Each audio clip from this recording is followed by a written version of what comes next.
Then he commanded the overseer of his house, saying, "Fill the men's sacks with food, as much as they can carry, and put each man's money to the mouth of his sack. And my goblet, the silver goblet, put into the mouth of the sack of the youngest, and his purchase money." And he did according to Joseph's word, which he had spoken. The morning became light, and the men were sent on their way, they and their donkeys.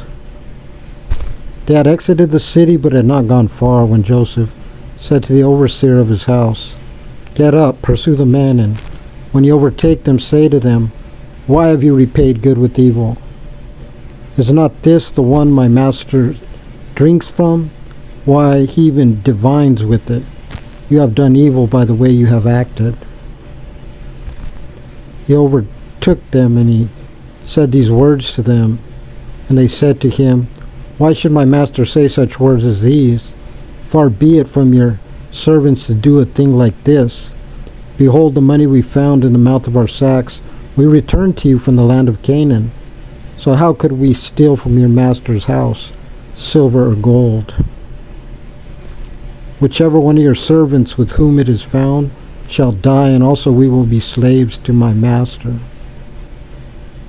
And he said, "Now indeed so it is as you have spoken, but the one with whom it is found shall be my slave, and you shall be cleared." So they hastened, and each one lowered his sack to the ground, and each one opened his sack. He started with the eldest and finished with the youngest, and the goblet was found in Benjamin's sack. So they rent their garments, and each one loaded his donkey, and they returned to the city. And Judah and his brothers came to Joseph's house, and he was still there, and they fell before him upon the ground.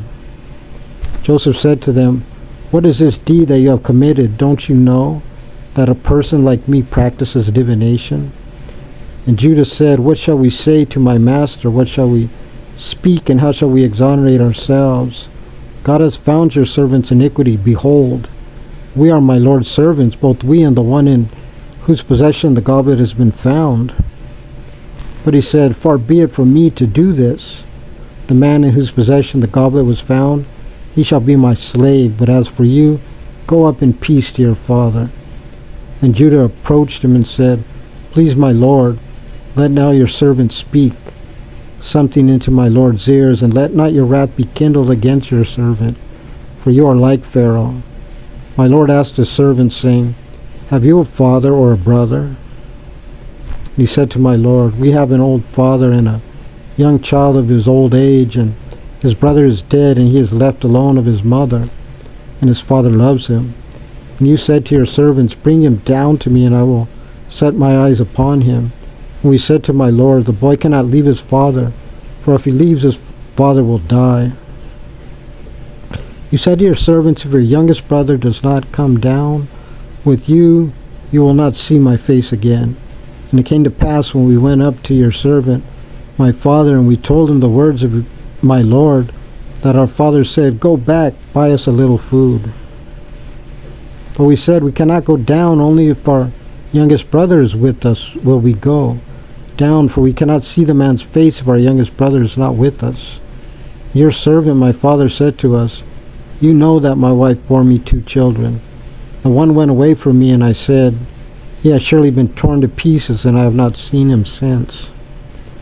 Now if you take this one too away from me, and misfortune befalls him, you will bring down my hoary head in misery to the grave.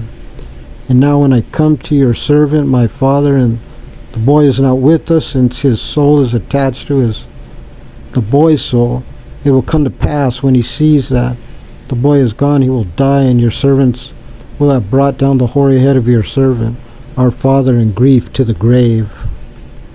For your servant assumed responsibility for the boy, for my father, saying, 'If I do not bring him to you, I will have sinned against my father forever.'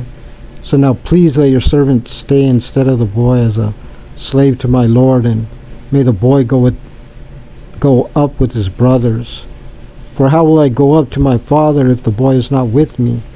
Let me not see the misery that will befall my father."